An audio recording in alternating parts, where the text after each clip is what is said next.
প্রায় 23 থেকে 24 বছরের ছোট আমার এই পিচ্চি কাজিনের জন্য আমি একটা কিউট বার্থডে টাইপ কেক একটা ডেকোরেশন করেছিলাম গ্রামের বাড়িতে যখন গিয়েছিলাম। হ্যালো এভরিওয়ান, আসসালামু আলাইকুম, কেমন আছেন সবাই?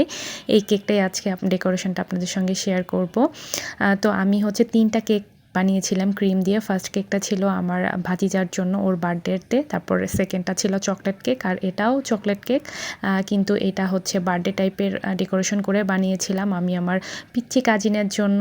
ওরা শহরে থেকে গ্রামে এসেছিল, আর আমি খুব কষ্ট করে ডেকোরেশন করছিলাম আর ফিনিশিং দিচ্ছিলাম। আপনারা দেখলেই বুঝতে পারছেন প্যালেট নাইফটা এত হালকা আর এত ছোট, এক পাশে ফিনিশিং দিতে গিয়ে আরেক পাশে হচ্ছে ক্রিমটা নষ্ট হয়ে যাচ্ছিল।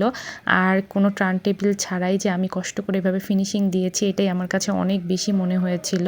অনেকেই বলবে যে ফিনিশিং ভালো হয়নি, বাট খুব কষ্ট করে ফিনিশিং দিয়েছি, কারণ আমি প্লেটের উপরে রেখে কেকটা ডেকোরেশন করছিলাম। আর আমি এখানে উপরে চকলেট গানাশ দিয়ে দিয়েছিলাম কালার দিয়ে, আর কালারটা কিন্তু খুবই দামি একটা কালার, খুবই স্বাস্থ্যসম্মত। আর আপনার আশেপাশে দেখতে পাচ্ছেন মাছিও পড়ে বা পিঁপড়াও চলাচল করে। আসলে গ্রামের বাড়ি অনেক ফাঁকা জায়গা, তো এগুলো থাকাই নর্মাল, এটাও অনেকে নেগেটিভ কমেন্ট করে। যাই হোক, আমি হচ্ছে কেকটা ডেকোরেশন করে নিচ্ছিলাম। আমার আম্মু বারবার বলছিল ওকে কেকটা খুব সুন্দর করে ডেকোরেশন করে দাও, উপরে ফুল আর্ট করে দাও, মানে আম্মুর মতো করে বলে দিচ্ছিল আর কি। কারণ ও ছোট মানুষ, ও খুবই এক্সাইটেড, শহর থেকে গ্রামে এসেছে শুধুমাত্র আমার হাতের কেক খাওয়ার জন্য। তো তার জন্য তো একটু স্পেশালভাবে বানাতেই হবে আমার।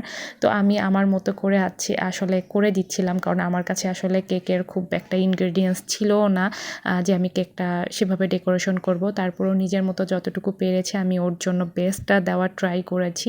আর আমি তো টার্ন টেবিল ছাড়া ঘোরাতেও পারছিলাম না, তো যেমন তেমন করে যেভাবে হোক খুব কষ্ট করে আমি এই ডেকোরেশনটা করেছি।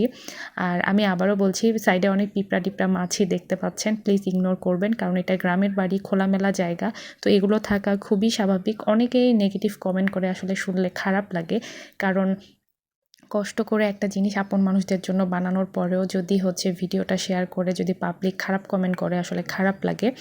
তো হচ্ছে আমি ভাবলাম যে ওর জন্য কিছু উপরে লিখে দেই। আম্মু বলছিল যে তোর বোনের জন্য উপরে কিছু লিখে দে।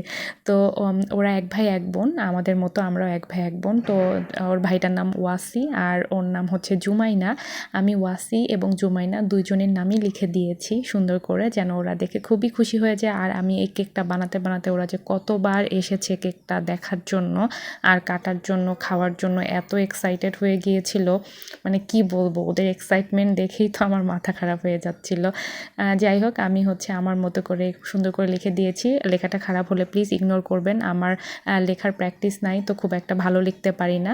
তো এই হচ্ছে আমার কেকের হচ্ছে ফাইনাল লুক। ওরা যখন কেকটা ফাইনালি কেটেছে, ওদের এক্সাইটমেন্ট দেখে, খুশি দেখে আমার মনটা খুশিতে ভরে গিয়েছে, ছোট ভাই বোন বলে কথা। তো যাই হোক, এই ছিল আজকের ভিডিও। ডেকোরেশনটা কেমন লাগলো অবশ্যই জানাবেন। সবাইকে আল্লাহ হাফেজ।